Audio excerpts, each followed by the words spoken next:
All right. Hello, everyone, and welcome to this presentation, the Nonprofit Labor Market View, Attracting and Retaining Top Talent. Very excited to talk to you guys a little bit about what we've seen out in the marketplace. We're going to introduce ourselves here momentarily, and then go over the agenda and then kick it off. So I'm going to turn it over to Emily to introduce herself. Yes, welcome everyone. I'm Emily De La O, and I'm on our executive recruiting team, focused primarily on filling finance and accounting roles for our external clients to C-suite level. And I've been recruiting now for 13 years, so I'm excited to share my insights with you that I've learned over the years. Hello, everyone. My name is Marco Gonzalez. I am an executive recruiting manager here in Dallas, Texas. I'm Emily's counterpart. While I currently focus on construction real estate in my previous firm, I did assist quite a few nonprofits in finding controllers, CFOs, et cetera. I have been doing this for about 6 years. I did get my undergrad in accounting and finance. Did that for a couple of years. Realized that it wasn't necessarily for me, and then so moved over to the recruiting space and haven't really looked back since. So just what do we want to learn from this webinar? First and foremost, we're going to look over the nationwide supply and demand report for hiring within nonprofit organizations. Something that's important to understand is that when it comes to hiring and just the overall market in general, it's very localized. So there's going to be just some generalizations throughout, like across the board. It may not pertain to your specific market. For instance, here in DFW, we have a stronger market than, let's say, Manhattan, Kansas, right? It's just depending on geography, location, different micro and macroeconomic conditions that will determine how strong the market is. And then after that, we're going to talk a little bit about compensation and recruiting strategy, the strategy to attract top talent. Emily's going to take it up after that, the interview process, the art of negotiation, succession planning, and then we'll both join for the takeaways and closing thoughts, as well as key resources. We're going to start this off with a polling question. How is the state of hiring for nonprofits, in your opinion? Give that about a minute to get insight. Excellent. So we see the results here. Tough, but we're getting through it. That is very par for the course, is what you're going to see. It looks like a few 5% is incredible. It's never better. I want to know who those 5% are, because that sounds great. Absolutely impossible. I can't find good people. That, going strong, but could be better. Interesting. It's interesting that both absolutely impossible and going strong are pretty neck and neck. So, just to talk about a little bit of the nationwide supply and demand. And this is something that Forbes Mazars did internally. We interviewed about 325 nonprofit professionals regarding this, and nearly 3 out of 4 nonprofits have job vacancies. Sort of matches that 65%, right? Of our survey, 71% saw an increase in demand. More than 2/3 nonprofits plan to cut programs and services. It's something that we see in the nonprofit market, all the time. Whenever we are facing times of just financial difficulty, prices going up, people have to choose whether they're going to donate to their favorite charity organization, or they're going to put food on the table. Maybe that donation went from like $25 every month to $20 to $15 to $10, and everyone is feeling that. On top of that, you guys have a double whammy, right? You're talking about not only decrease in revenue, but also increase in expenses, rising operating expenses, lack of adequate financing resources. And number 3 on that top 5 challenges for nonprofits, limited staff capacity. It is one of those tightrope walking act, right? You want to be able to be competitive, but at the same time, every dollar that you pay for top talent, you take away from the resources that you're trying to do. So it's a juggling act, it's a balancing act, and it's something that we just see across the board. Something that I want to just expand upon a little bit is, what have we seen nonprofits do to mitigate that, specifically in terms of staffing and salary? So this is coming from the National Council of Nonprofits back in 2023, well, the end of 2023, I should say. This report came out earlier this year. And so obviously the biggest thing that's affecting hiring is salary compensation. Even though you guys are in a specialized field, you're still competing with for-profit large entities that do have deep pockets and can pay people, outrageous salaries if they demand it. But we have seen that nonprofits have been much more competitive than they have in the past. They're realizing that their people are something that, if they need to pay for top talent, they will. But what happens if you don't have the budget for that? And that's something we're going to talk about in a little bit more detail in a little later on in this presentation. But as you see, number two in table 9 are the second most way to mitigate, or to have solutions on issues that are facing hiring demands: remote work options. There are non-cost factors that can help you attract and retain talent. That's just one of them. Benefits increased, diversity and equity. I mean, obviously people will move from the for-profit world to the nonprofit world, or they go into nonprofit starting out because they have a huge heart. They want to make a difference. And so, knowing that, understanding, what you guys are trying to do, how you're trying to change the world, and relaying that in interviews, and Emily's going to talk about that later, will also be a way to mitigate that and help you ideally get that really top candidate. Another thing that we have seen is that, it's been difficult. 21 compared to 23. 21 was when the bottom fell out on demand. I mean, everyone was hiring. It was extremely competitive. And if you notice figure 1, what this is basically saying is that, yes, there are job vacancies still out there, but the percentage of, the jobs that or the percentage of the organization that has job vacancies has lowered. So most organizations had that at that 20% mark. Now it's that 10% mark. And so, people are hiring. It's just, supply is not keeping up with demand, unfortunately. So what does this mean to you, or for you, I should say? You're not alone. So many nonprofits are facing the same issues that you're facing. And so, it just makes things a little bit more difficult. In the nonprofit sector, our supply and demand, or in the for-profit sector, supply and demand has basically stabilized. However, the nonprofit sector has not recovered fully yet. And it's going to take some time. It's going to take effort. Ideally, obviously, the lowering of interest rates will help people, be more active, hopefully give some people some reprieve so that they can start donating more. Assess your organization's position and see where, if anywhere, costs can be cut to accommodate the likelihood of being more competitive when it comes to, getting that top talent. And the option to work hybrid or remote has become the second most implemented solution to attract talent after compensation. The fact of the matter is that hybrid has become something that candidates at this point really are targeting. Yes, a lot of people still want, fully remote, but they're realizing that the new normal is that hybrid solution. And so because of that, making sure that your organization is competitive regarding that can help you potentially win that top candidate. So we're going to take some time and go to our next poll. So what is your organization's in-office policy? Excellent. So a strong majority is hybrid is what we see. And about 25% has to be on site 5 days a week. Only 12% are fully remote, and only 6% come in the office a couple times a quarter or as needed. That tends to be what we see in the for-profit world as well. Is that the vast majority is hybrid. However, we do have a good chunk that are still, you have to be in the office 5 days a week. For those people who are still in the office 5 days a week, it might be a hard pill to swallow, but that could be one of the reasons why you're not finding strong enough talent, is that your competitors are offering a hybrid schedule. But regardless, we're going to talk a little bit about compensation and recruiting strategy to, again, help you guys out, hopefully. So compensation strategy, right? So when we're first establishing a compensation strategy, we recommend the following steps. You have to rank the position in terms of necessity and the organization's current need and future needs. It'd be lovely to have, a really large accounting department with a controller, director, manager, couple seniors, and couple staff. But realistically, what does that budget look for?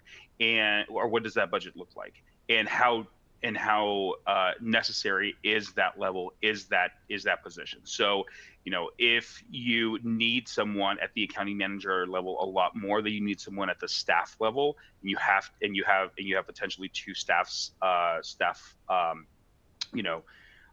openings, then maybe cut one of those staff openings so that you can have a higher budget to pay for that, stronger accounting manager, and potentially, save a little bit of money that way that would be in the budget.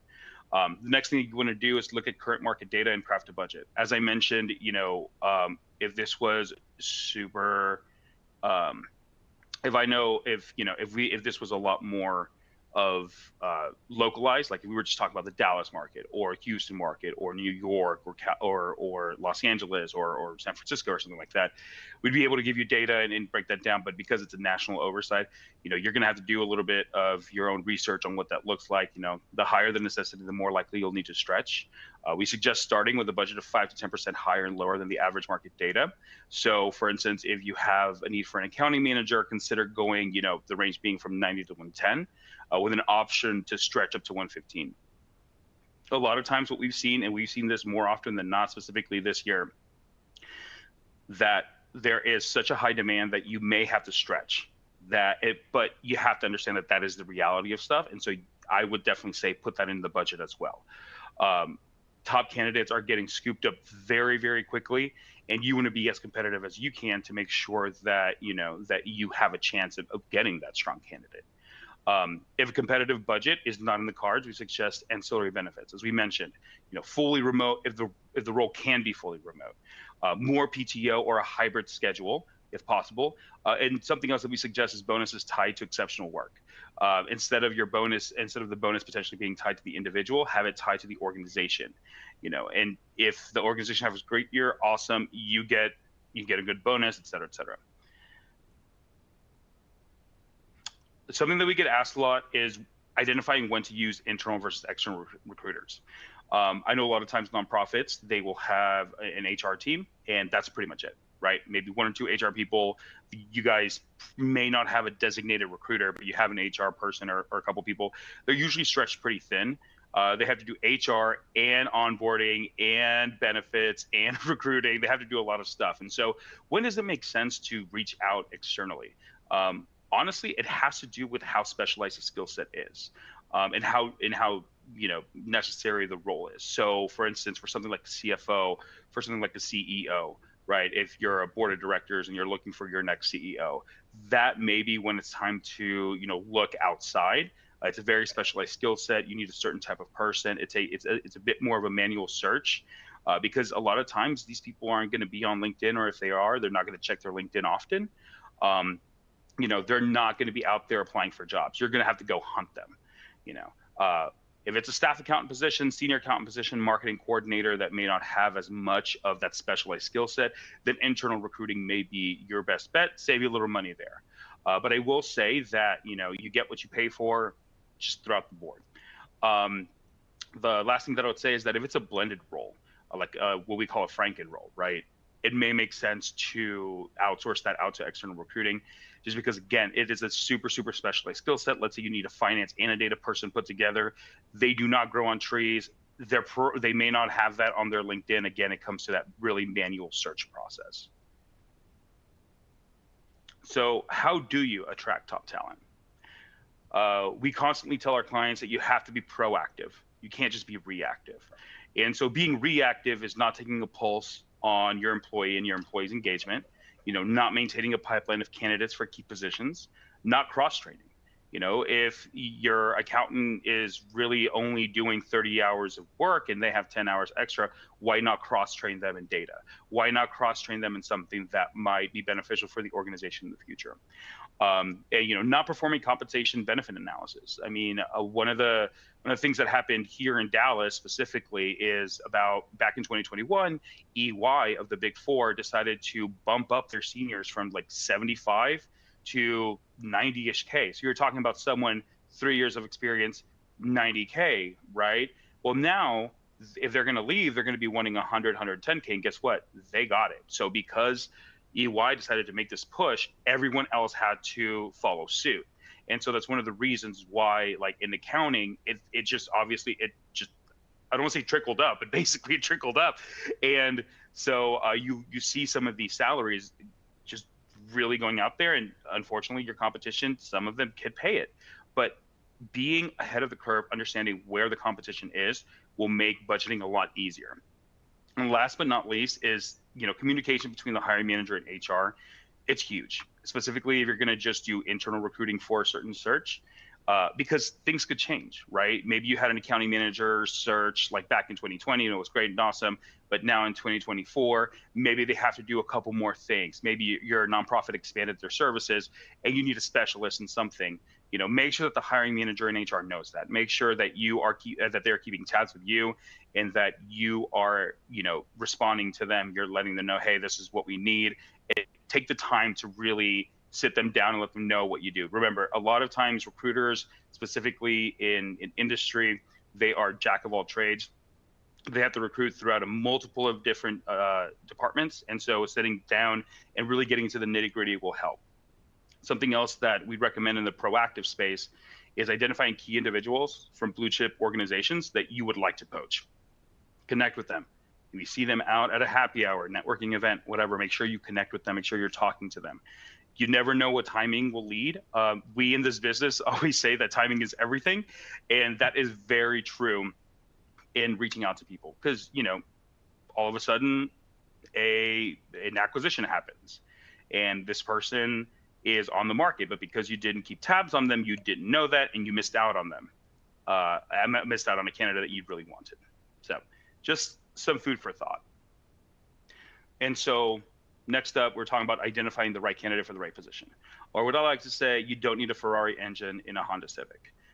Everyone wants that spectacular, Ivy League, Big Four, large public, 4.0, 3 year CPA, all that stuff, right? That laundry list. But do you really need it? Because those candidates are expensive. Again, that 3-year candidate from EY that is going to be making 100, 110K whenever they leave. And we've seen that happen.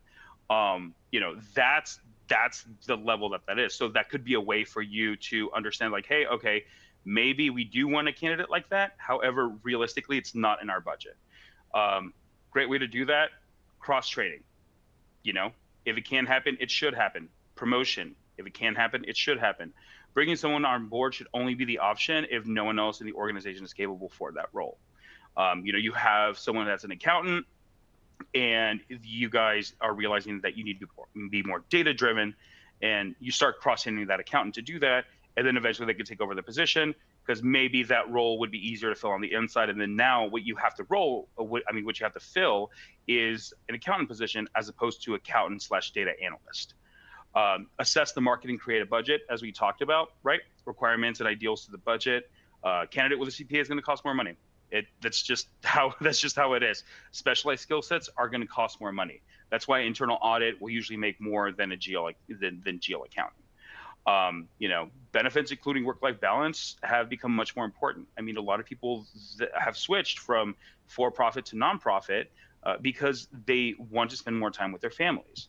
And so maybe a little bit more PTO, a little bit more, flexibility there can help them with that. Your budget should have wiggle room if you need to stretch, and if offering a bonus, ensure that it's defined. Accountants are very risk adverse, and they definitely want something in the hand versus, two birds in the bush, if you will. Carrying on, you want to pinpoint a hiring strategy. What we advise is about 2 to 3 steps for non-management employees, about 3 to 4 for executive/management employees.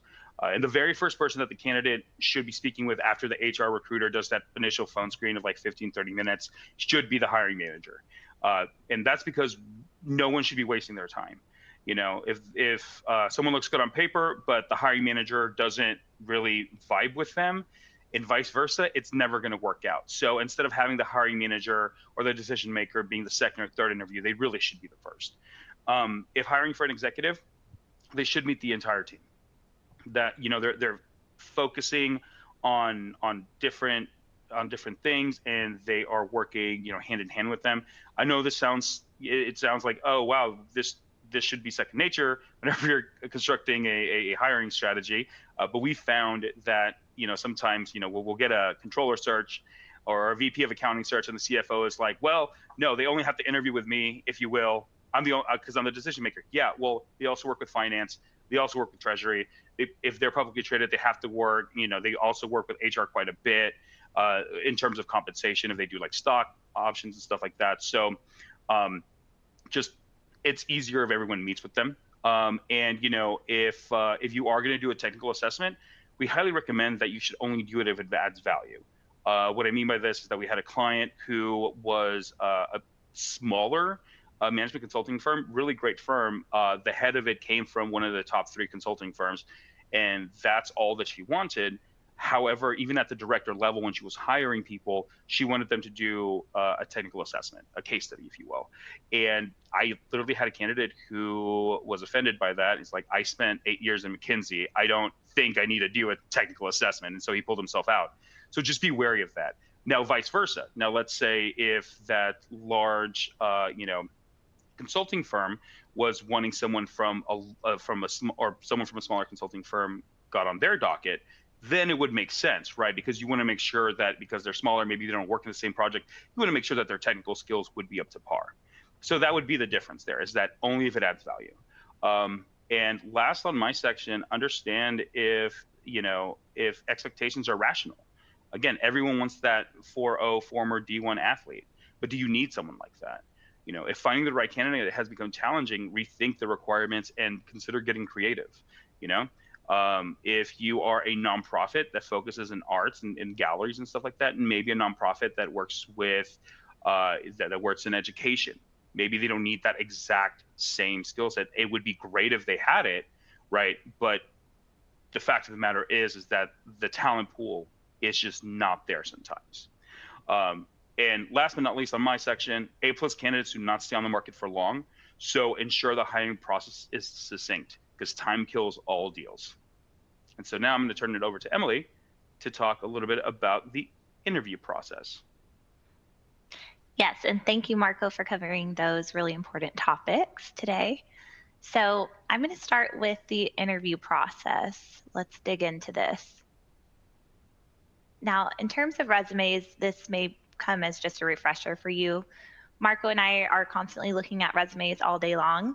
So this is what we've pulled together based on our history in recruiting. A resume should really mirror the candidate's communication skills and their work product. They should be able to have clear writing on their resumes. It should be concise and to the point, but it should also capture the work that they've done at each previous position and their current position. For non-executive resumes, the rule of thumb would be no more than 2 pages. For executive resumes, if you have, 20 years of experience or more, 2 to 3 pages is more acceptable. The resume should also highlight any achievements that the candidate has had in their career, and the bullet points should start with an action verb and end with a solution. One thing that I see often when I'm looking at resumes is that candidates will put their entire resume in present tense. Just be sure that they've taken the time to put their previous positions in past tense, or if you are a candidate, keep that in mind. It's just a pet peeve of mine that I notice a lot. And be sure to cover any numbers on the resume. So are they able to speak to the budget that they've fallen within the company? Have they saved quarterly? Have they built up revenue within the company?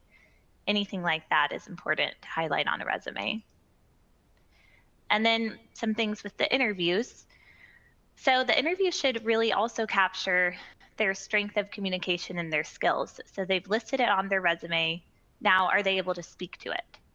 The first interview should be with the non-executive, a 30 to 45-minute call with the hiring manager or the HR manager or the recruiter. And for that position, or for that part of the interview process, we recommend that to be non-technical, because it's probably not going to be with the person that they're reporting to directly. If that goes well in the second interview, that's when technical is recommended. That's when you can dive into their technical skill set and see if they're able to speak to that. And then for the third interview, that can be with the executive. It could be 1 to 3 hours in person, give them a tour of the office environment and the culture there so that they can meet everyone on the team if possible.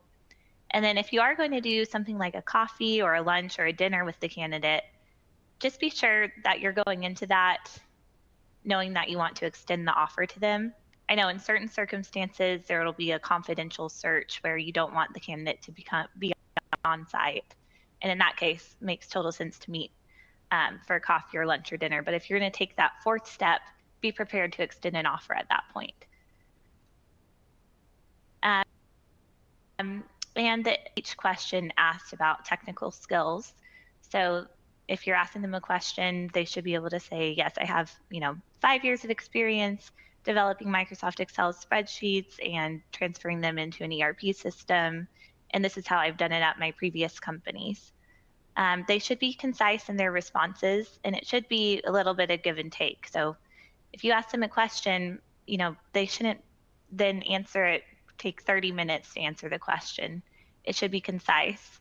But at the same time, when you're speaking about the company and the culture there and whatever else you want to tell the candidate, you also shouldn't take up 30 minutes of the interview just speaking. Make sure that you're asking them questions and that they're asking your questions and then it's flowing naturally.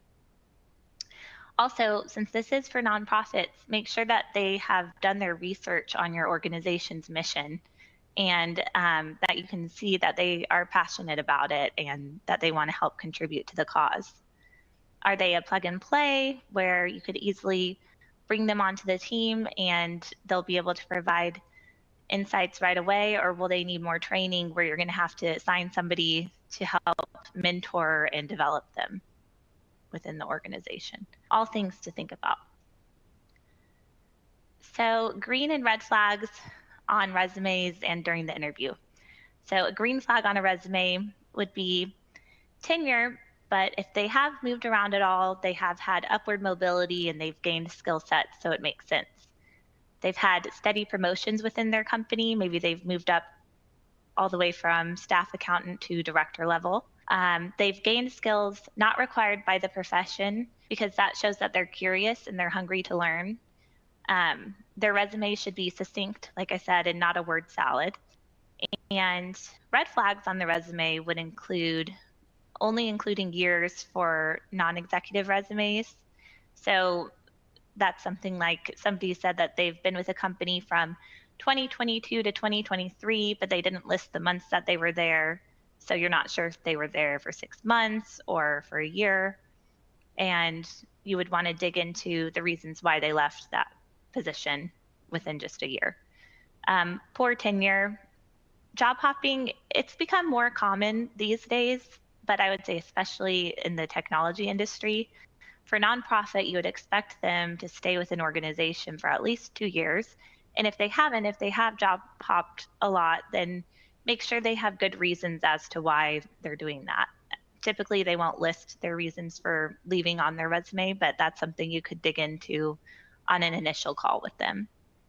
If the resume is incoherent or appears too scripted, oftentimes I'll look at a resume and it seems like they've copied and pasted the responsibilities from a job description into their resume and they haven't actually written it themselves.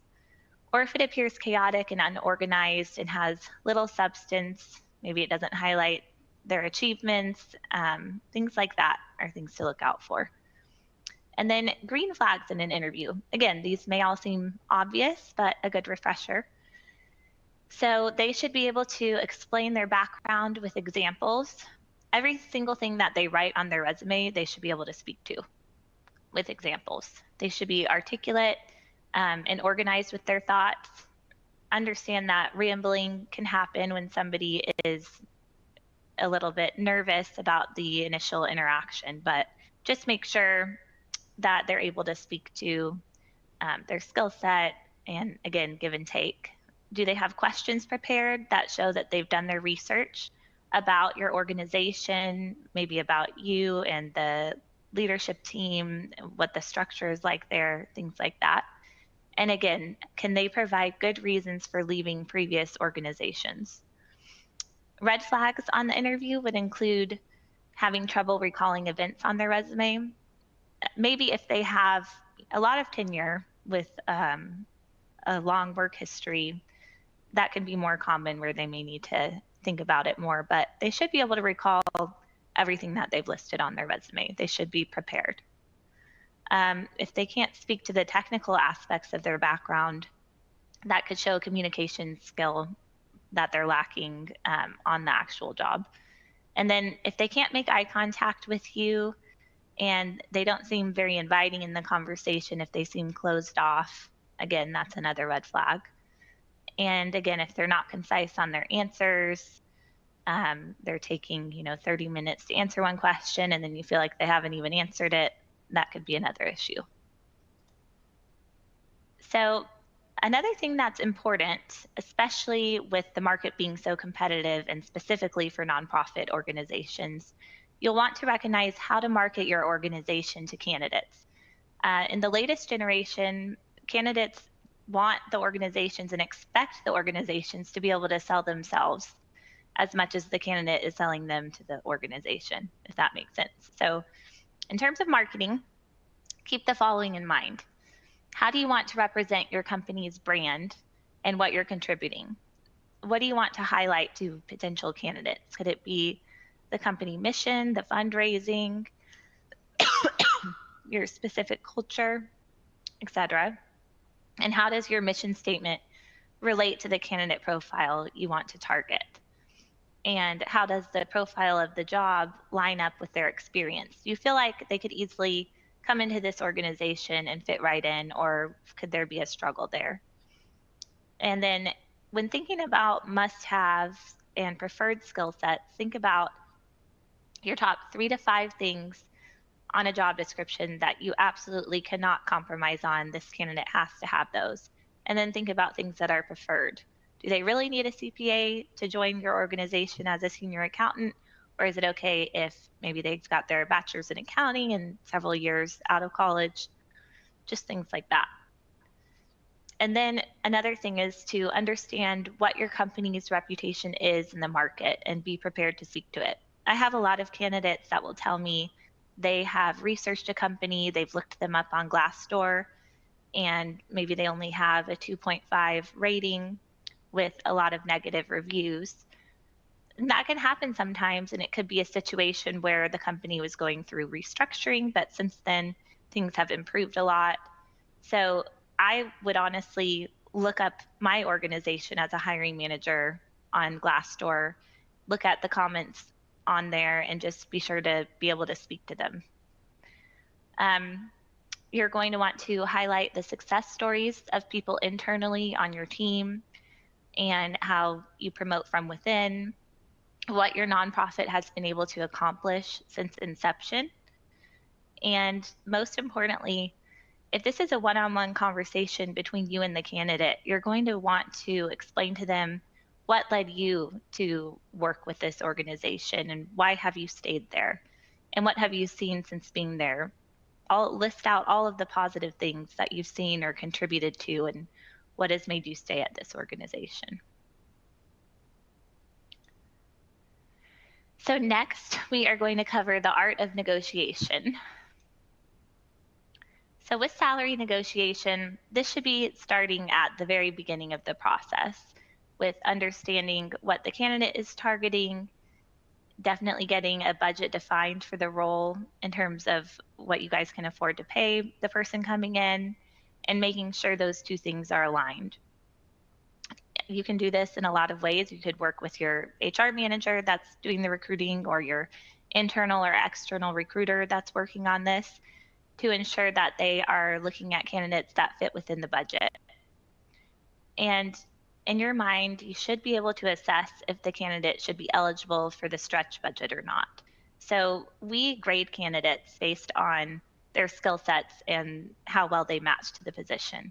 So an A candidate would be somebody that checks all of the boxes in your job description, all of your hard requirements along with preferred skills, and they have the soft skills to match the culture as well. Be ready to stretch your budget for somebody like this because they don't come around very often. And when they do, they are highly sought after and are typically at the top end of the budget or higher. A B candidate would be mid range, so somebody who checks most of the requirements in the job description, has those great soft skills, and you can tell would be a great member of the team. That could be somebody in the middle to top end of the range.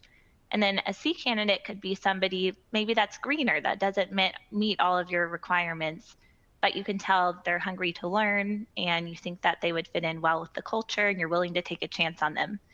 If they have less experience and not all of maybe the certifications that you're requiring, they could come in at the minimum part of the range, and see how they do. And then that would also offer you the opportunity to provide annual raises to them and things like that. And then outside of salary, what other benefits can bridge the gap if compensation cannot be negotiated? If you can't offer any higher than the top end of your salary, but you want to keep the candidate, could you offer a higher title? Maybe instead of an accounting manager, could they be a controller? More PTO instead of 2 weeks, can you give them 3 weeks? A stronger 401k match. I understand typically that's already laid out and defined at the beginning of the year across the board. But if there's any wiggle room with that, or maybe a sign on bonus, or better, can you offer to provide lunch 3 times a week to get them more excited about that? Anything you can think of that could attract the candidates if you can't go any higher when it comes to the salary. It's definitely a case by case basis. It depends on the candidate and you as the employer, and not one strategy fits all. So, also with salary negotiation, you're going to want to be able to define when to walk away or when to compromise. I deal with this a lot with hiring teams that have told me once they're ready to engage with us, maybe they have offered the position to a candidate and that candidate has declined, or they've decided to walk away from it because one recent example, I was speaking with an HR manager who told me they offered the candidate the role. She listed she wanted 120,000.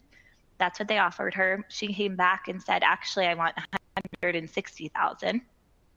And they couldn't stretch that high. They offered her 135 and she still walked away.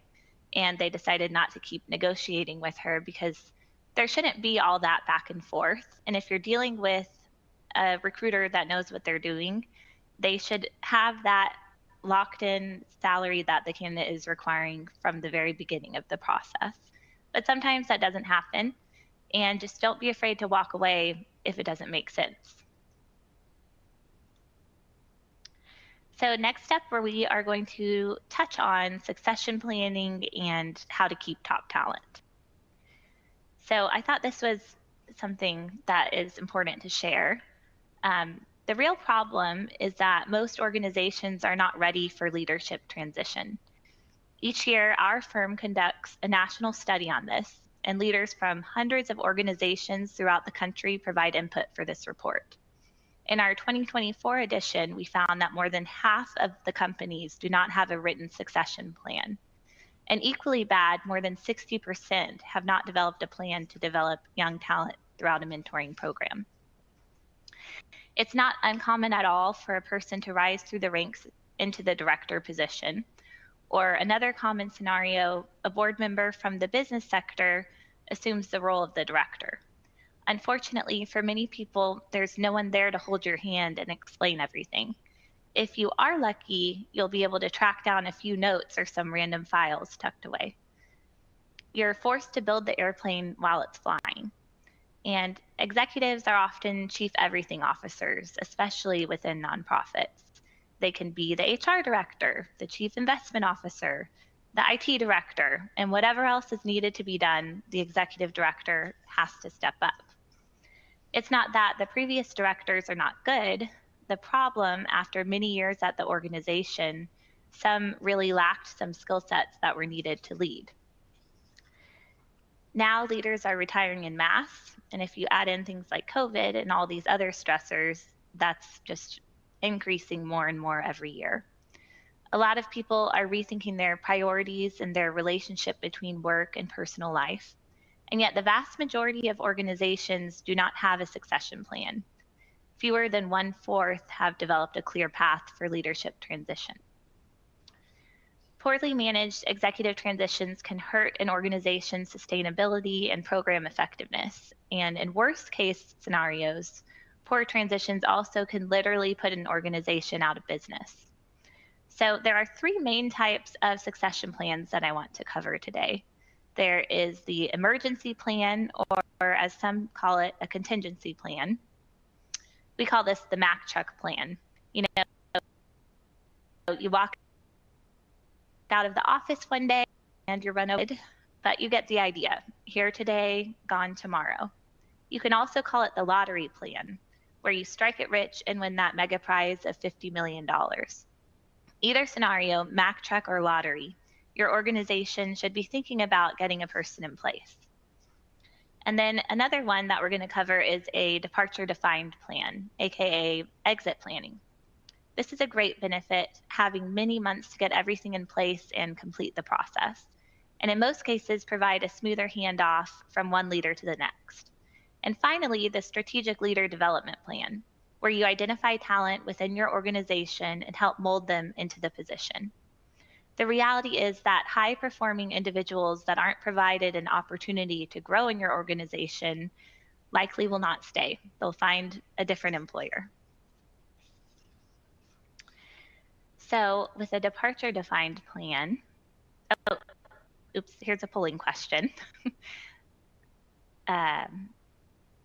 So go ahead and vote on if your organization has an up-to-date succession plan. Okay, so the majority of you voted that your organization does not have an up-to-date succession plan, which is why we're covering this. Some of them are in process, so that's good. And then a lot of you do have one in place. And then a couple of you maybe don't know what a succession plan is. So back to this, with a departure defined succession plan, this would be a well-crafted plan that will include these steps. When you know someone's retiring, you have time ideally to put all of these pieces in place. You have a search committee in which you assign certain people within your organization to be in charge of finding the right personnel. You have evaluation tools, the compensation package, how much can you budget for this role?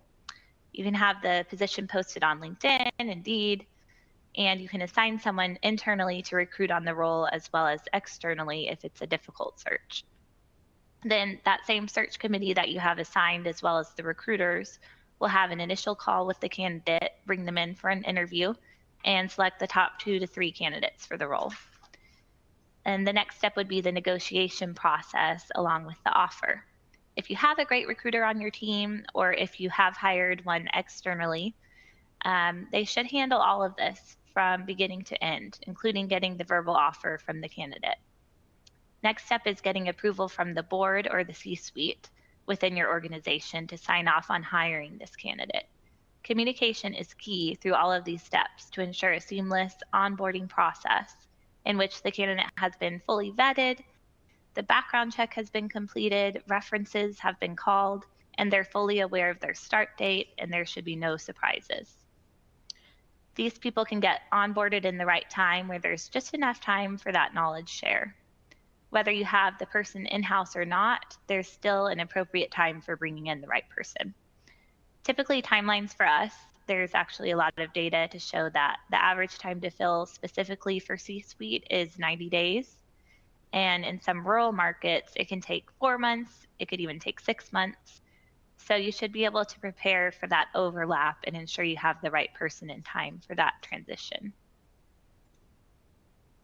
And if you don't have that time, if you don't have all of this done and you're in a bad spot, maybe someone retires without notice, or maybe just with 2 weeks notice, that's where you can use outsourced accounting services, using a firm like ours that does provide those, or consulting services to create a space to bridge the gap in these emergency situations. We've seen it many times, even at the C-suite level. They may give you 30 days, they may give you 2 weeks. Your board or leadership should be ongoing in conversation. And within our firm, we actually do try and ask, or even are asked informally 7 years out if we're thinking of retirement, to be thinking ahead. Because it takes time to transition, it takes time to not have the disruption and keep the business flow working well. And there are going to be times where you do have that surprise. So having contacts and those relationships in place to know how to move timely in that can help you deal with it in a more successful way and a less stressful way. And there could be scenarios where you hire people back as consultants that have left. Um, you could offer to pay them a bonus to stay on a little bit longer to help train up the new person, or you could offer them hourly or to work as an independent contractor for you to bridge that gap. It could end up saving you money and a lot of headaches in the long run if you're able to provide that. And lastly, strategic leadership development and assessing talent. So we've talked about the process a little bit. Now let's go into assessing and recruiting top talent. Leadership development, understanding those key roles, plugging and playing if need be. This helps you through some of these goals and understanding job descriptions and things like that. On the talent management part, we're focused on being aware of the current team members and experience in-house because there may be someone ready to role and you would have a smooth transition. And to do that, you should be assessing talent along the way to be ready to know you need to recruit the talent if you don't have them in-house. Have a work plan or a strategic plan in place related to talent and an HR development plan of your talent as well. So here's something that we use at Forvis Mazars. We call this the 9 box. Somebody can be high potential, outstanding performance, but if you elevate them to the next position, they may not be performing at that level. You don't always stay in one box as you develop through your career. You may need to repurpose skills and move back up within the organization. And this tool will help you put on paper where staff is and where your team is. You may have some very high performers and some low performers that need to be coached up or, in some cases, coached out. Having one of these for each of your key team members is very helpful to know where you are or how ready you are for either expected or unexpected transition. If someone's hit by a bus, you know where your team is with their skills and development. Think of somebody from your past that you were managing. On the left side is potential. Are they a high potential person and they need a lot of training, or are they probably never going to get any further than they are today? On the top is how they are currently performing. Are they underperforming? Are they overperforming? Or are they moderate? If someone has high potential and is an overperformer, they would be box 1. If someone is an underperformer currently but has done well in the past, so they have potential, then they would be in box 7. You put them in a box and the box defines what they are. It's that simple. There has been a lot of research done on this method and it has been proven to be very successful, which is why we actually utilize it here. Another talent management tool would be just something simple, the simple graph. So assessing risk and being prepared if you feel like there is a high risk of someone's departure. This is a defined scenario where you know the person is retiring. There are others where they may not explain that to you, but you are assessing if this candidate is at risk for leaving because of career growth, a move, or whatever the case may be. You can try to understand how ready you are for succession planning. Between the 9 box and this tool, you have some very good talent management tools in place that can assess where your organization is and how prepared they are for that.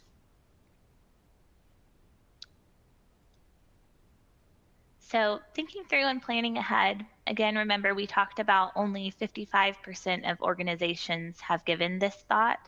So try to think about desired outcomes and vulnerabilities to help your company through this transition. We've talked about talent management, retention, and recruiting.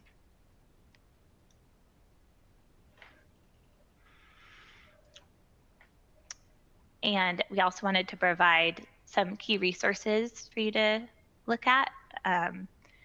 With Marco's part of the presentation, this shows where we grabbed the data from.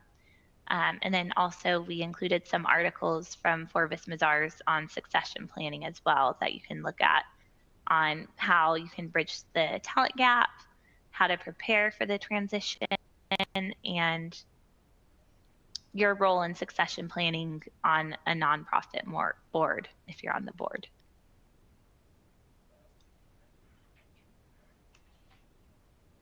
And one last poll. And Richard and Candace, we have a question section that we can get to your questions. I guess now. The first one from Richard, could asking about retirement open the company up to age discrimination accusations? If you're asking, thanks, Eric. Could asking about retirement open the company up to age discrimination accusations? It's just, I'm assuming what you mean is that, if you're interviewing, if you are the interviewee, if you're the candidate asking about, what it looks like in terms of retirement and stuff like that. I mean, the answer is it depends. I think if you keep at it in a strategic mindset as opposed to like the reason, qualify it. The reason why I'm asking this question is because of X, Y, Z. Then it shouldn't. But then again, different companies do different things. So it is a tightrope there. Yeah, I think also just to add to that, if you're interviewing a candidate and it seems like they could be closer to retirement age, you're going to want to be very careful about asking any questions related to age. So you can ask about years of experience, you can ask about former employers and things like that, but obviously we're not going to want to ask how old they are or if they plan to retire anytime soon.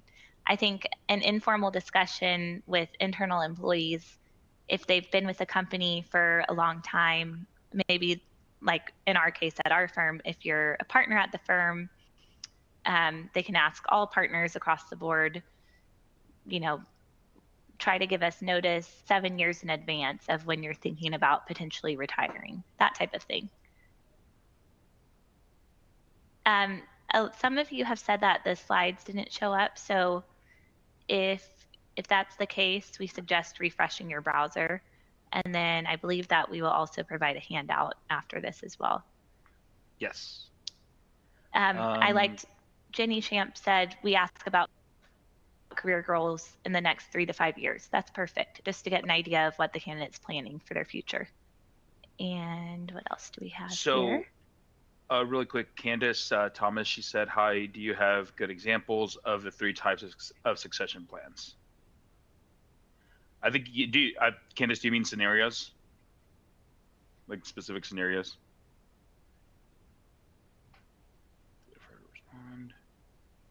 Yeah, we can. If that's the case, we can. Yeah, if that's the case, I can send you an email, Candace, after this with examples for you. Are there any other questions? Is an employee? Yeah, there's more down here. So, is an employee who is not currently employed because they decided to find a better fit considered a red flag? I've always heard it's better to hire someone while they are employed. In a lot of cases, the hiring team will find candidates more attractive if they're currently employed. We call those passive candidates, but as long as you have a really good reason for why you have that employment gap, maybe you're focused on continuing education or it wasn't the right fit and you're looking for the right fit position. As a candidate, it's just about how you spin it. And as a hiring manager, if you can embrace their reasoning behind it, it should be a good fit. Regarding what you mentioned on... Oh, okay. Yeah, I can send you some articles and some documents on that. Regarding what you mentioned on body language, is it okay to lean into in-person interviews again? They say, sorry, this is getting cut off for me, nonverbal, and then curious your perspective on candidates requesting to meet in person versus a call or Zoom. I think it's great if the candidate takes the initiative to want to meet with you in person. And if you feel like they would be a strong fit and your company is not fully remote, then I would recommend meeting with them on site, at least after the first call. If your company is fully remote, I think it's actually better to meet with them virtually to make sure that they can provide a strong presence virtually as well as Yeah. in person, since we won't eye contact during the interview. What do you do with a candidate that might have social disabilities and making eye contact might be difficult for them? I I think said it's a case by basically case that. basis. Yeah. Oh, Yeah. you So responded. Okay. yeah, sorry. While Emily was doing her portion, I was like, oh, let me take this time to respond to these questions. But it is important to say this out loud because that is a good one. Regarding that, ideally they disclose that during their ADA questionnaire. But if for some reason they did it, it would be use your best judgment. If you can tell that this person is very succinct and they're connecting with you, but they're not making eye contact, but they are like obviously connecting and conversing with you, if you will, then at that point, it's like, yeah, it shouldn't really count against them. What we mean is that it's a combination of things. It's a combination of body language and the eye contact. Specifically, if it's virtual, you know, you're not in front of this person to give the nonverbal cues. So it's just the best practice that we've seen. Not every red flag is an absolute like death sentence, but it's just something for you to consider when you're considering the candidate. Hmm. Just things to keep in mind, tips and tricks that Yep. we've learned over the years. Well, that marks an hour here, so we don't want to take up too much more of y'all's time. Here you can For find our those of you contact information. Right. And for those of you who said that you would like to learn more, we will be reaching out to you. So look for an email for that. Thanks, everyone. Have a great rest of your week. Thanks, everyone.